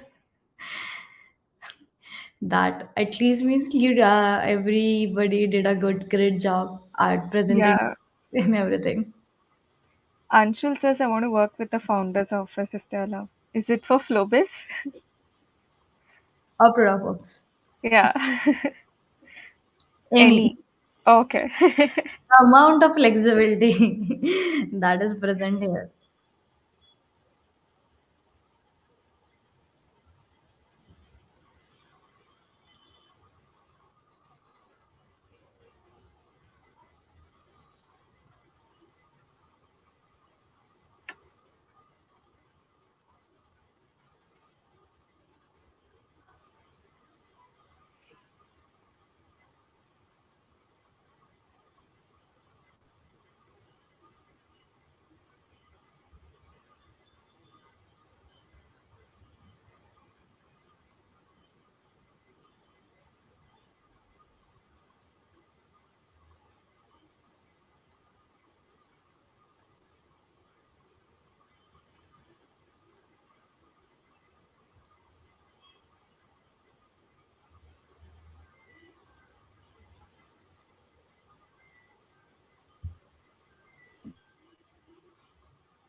Hello, folks. Hello everyone. I How was the Sorry, class? I think I need to unmute.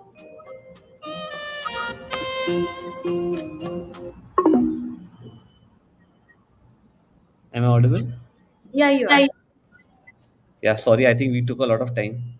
That's okay. We were literally having a hard time figuring out between first and second, second and third. The difference was not too much. So, yeah. Okay. Aditya, would you like to reveal? How should we do it? One, two, three, three, two, one. Your call. Before All you guys reveal do you have any closing thoughts like regarding the whole presentations, Aditya? I thought that all the presentations, the kind of effort that has gone into each and every presentation that we saw today was really commendable. Probably beyond my expectation. I think this is like my first time getting exposed to such an event, and was really surprised by the depth of research that we saw in some of the presentations, and the creativity in the solutions that were proposed, that was truly beyond my expectations. So kudos to all the teams for coming out with such fantastic ideas, and even the presentations were really nice. Same here. I echo what Aditya mentioned. Really humbled by the kind of participation that we saw, and the kind of ideas that were floated around were very creative. Some of them were very unique. I myself, having been working in the space for the last 3 4 years, found some of the ideas which I had never thought of, or we have never discussed within the product team. So for sure, some of these ideas we will incorporate in our product, and you will see it soon in the roadmap itself. Yeah. So Right. thank I you. just wanted to add, like, really thank you to TPF for organizing it. And, like, it was definitely way beyond our expectation. Like, the kind of, especially, I just want to add the empathy shown by you guys to, relate with the shopkeepers, with distributors, understand their pain points was truly amazing. Yep. Cool. I think let's use, Aditya, please go ahead with the winners then. All right, I think so. Probably we can do a 3-2-1. okay. All right. Uh, in the third position, really like the depth of analysis and research that went into the problem statement by this team. It's Ram and Bhargav. Congratulations, Ram and Bhagar. Okay, so once the winners are announced, if you guys want to come on the stage, have a like acceptance speech altogether prepared, feel free to do that. It's not mandatory, but just in case, or you can like show your acknowledgement through the chat. Everything is fine. So yeah, congratulations, Ram and yeah. All right. So in position two, uh, this was probably very tough for us to decide, but at rank two we have Basavraj and Sanjoli. Okay. Congratulations. Congratulations. Congrats. Great work, folks. And yeah, Basavraj is here. I think he wants to have an acceptance. all is up for acceptance speech. Hey, hi, am I audible? Yeah, you are. Yes. Yeah, Congratulations. thanks for your comments, and it was really helpful. So, thank you, Product Folks and Team Flobiz, for giving such a great platform and so problem statement. So, it was really a great learning experience. So, this was our first time actually for presenting this kind of presentation and doing a research and coming with a solution. So, thanks for opportunity. So, any specific comments you would like to add so that we can improvise ourselves Sorry. in our journey?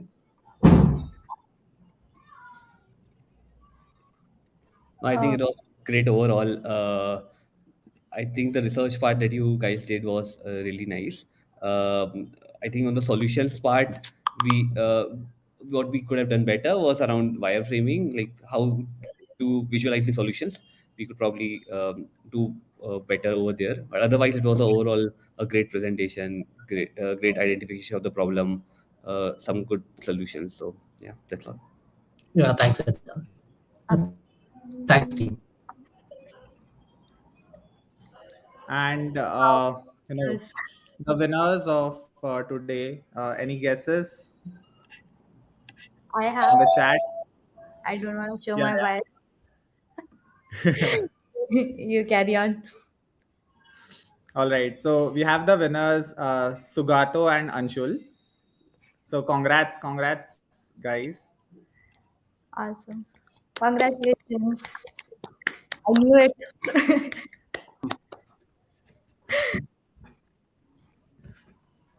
Hi, Sugato. Am I audible?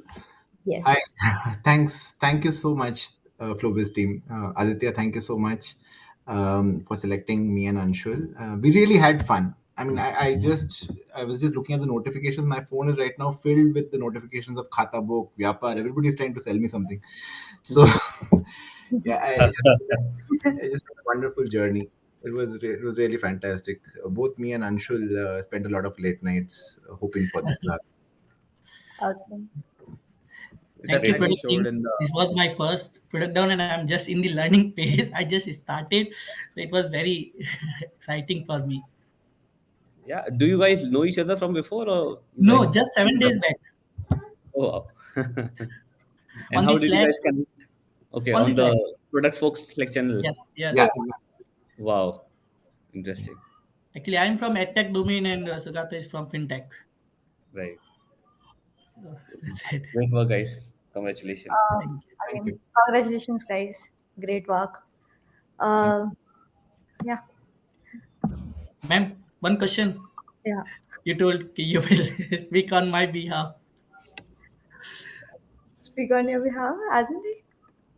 I want to work with the founder team if they have Okay. any opportunity. Okay. Actually, thing is, ki I'm working on my startup. I don't know anything about the startup world, so I want to work with few startup founders so that I can learn all those depth of the market which a founder need. Okay.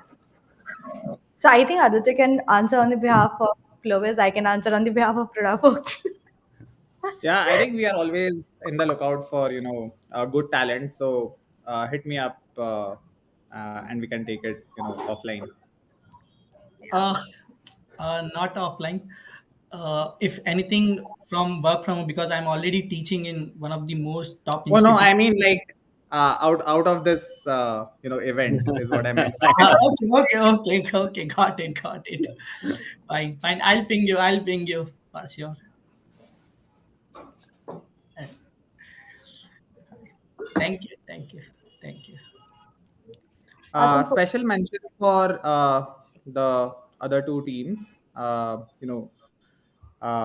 Aditi, Anshul, and Mahavish. Uh, Again, I think missed the top three spots by a whisker. But uh, very impressive, presentations all across, the board. The different parameters that we had set internally. A lot of probably learnings, especially on the creativity, on the solutioning part, and a little bit of deeper analysis into what kind of segments. So there are a lot of like cohorts or segments, because MSME or SME businesses cannot be broken down into like a particular group of like 2-3%. It's a continuous spectrum across different industries, across different business types. So I think despite the complexity of this entire industry, I think you guys did a fantastic job of identifying what kind of cohorts are applicable for a product like MyBillBook, and that itself is a big feat according to me. Siddharth, Yeah. Rishab, you guys can add. Yeah, just to add, so I'll just share the criteria that we used while judging, right? So there were largely four things that we looked at. One was the analysis of the problem statement. So how do you do user research, the what kind of personas that you create, how do you identify the pain points. One was that section. Second was around creativity in solutions, how well do the solutions tie up to the actual problem. So there are a lot of solutions around how do you improve MyBillBook as a whole, but the problem was very focused around how do you capture more transactions. So how well do the solutions that you mentioned caters to the problem identified. So that was number two. Number three was how do you visualize the solution, how much depth does the solution has, do you have any mock-ups over there, how can we conceptualize what you are actually thinking. So that was number three. And number four was around your overall presentation skills.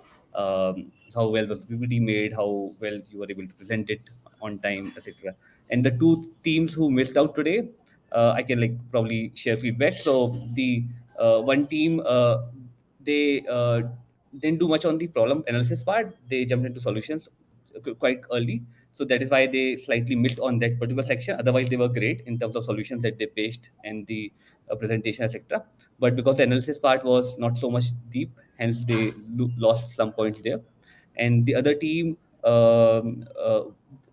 what there it was like they talked about the problem part a lot, and they had multiple solutions, but I think they couldn't get much time to even talk about the solutions because they spent almost all the time talking about the problem and the approach. So this is the first team, right? So for Mehvish, I think he couldn't really if I remember, there was only one solution I remember, but he had a whole deck of solutions, but we couldn't even listen to the solutions, and hence we couldn't really rate him accurately. So that was with him. And the other team I was talking about was Aditi and Anshul Ahuja. So with them, I think the problem analyzing part, uh, depth there could have been increased. So those were like, otherwise, like overall the participation was great. Everyone had put in a lot of effort, and I'm really humbled by all the effort that everyone did. Thank you. Thank you. And I think like more than I was thanking the participants. I think thank you to the whole jury who like took out so much time to like in-depth analyze all the decks and take out the top five and came come today and analyze it further. So thank you all three of you and everyone from the Flowbiz team who was involved in the process. Thank you for all the attendees who saw this event throughout. I hope it was helpful for you in some way or the other. Um, and yeah, with this, we'll wrap up today's finale. Congratulations again to all the winners. And shout out to the team that helps along in the preparation for the whole product tear down process. So, Nitesh, Weber, when everybody was involved, Shamita, of course. And so, thank you, folks. We'll see you next month. The announcements for the next month's teardown would go out soon. So keep an eye on the Slack community for the announcement for the January teardown. I'll see you around. Thank you, everybody. Thank Thank you, you. everyone. Thank you, everyone. Thanks Thanks, a product lot. folks, Mega and Shamita. Thank Yep. you. Thank you, guys. Thank you, Flowbiz team, for coming here and judging well. Okay, I am gonna end the session now. Yeah. Yeah. Bye bye. Bye. Bye bye.